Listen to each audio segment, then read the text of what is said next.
Stunned by the play of shadow and light, he desperately wanted to take a picture, capture her on his cell phone, solidify the image so he could review it later, and see if he could figure out why she was so extraordinary.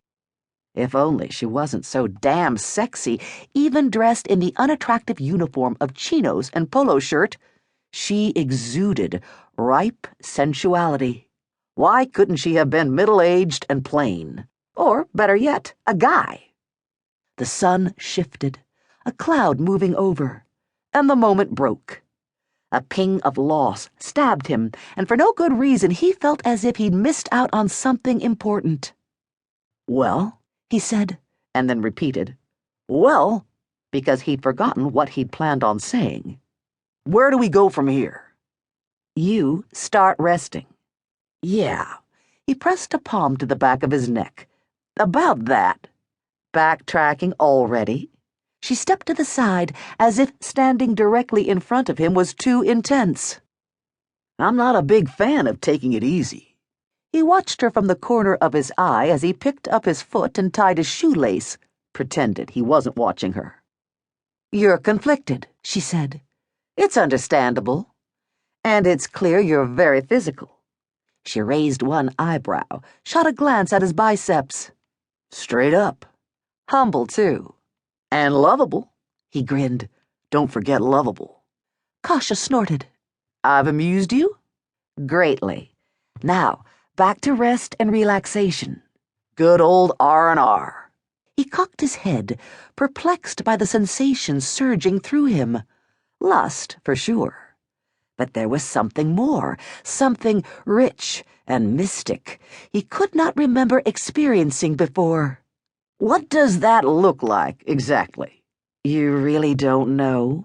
she murmured in an "I'm not believing this guy" tone. "Are we talking about sleep in?" he blabbered to keep from analyzing his feelings. "That could be an option if you're not getting enough sleep.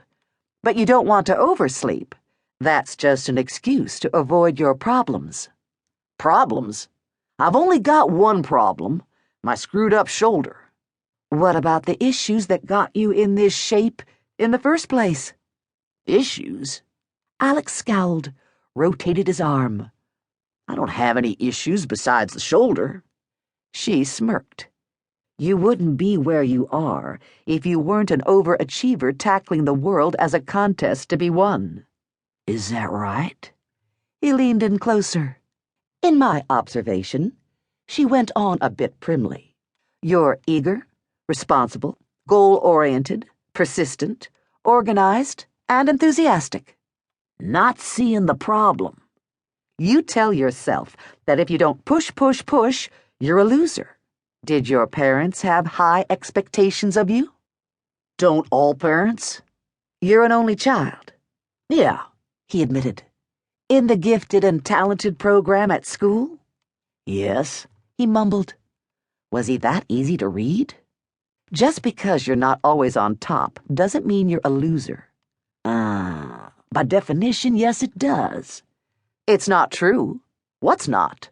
He blinked, having lost the point. "That if you're not always achieving something, you're a loser. It's not fact. It's only something you believe. It has no basis in reality." He didn't know how she knew so much about him. It was scary and unnerving. "What's wrong with that?" "Nothing is wrong with that, but every positive trait has a shadow side." "Meaning?" The bright and shiny Tin Man from The Wizard of Oz got so focused on his job of cutting down trees that he rusted up in the rain. "And I'm the Tin Man." "Chop, chop, chop." "Are you saying I don't have a heart?" "I'm saying that too much reliance on any particular trait leads to imbalance. In your pursuit of being the best pitcher ever, your shoulder is rusted up. More wood chopping in the rain will not solve the problem." "What about chopping wood in the sunshine?" "The rust has already set in. The only cure is to stop chopping and oil up." He said, taking a step toward her. "Oil up. Now, that has possibilities."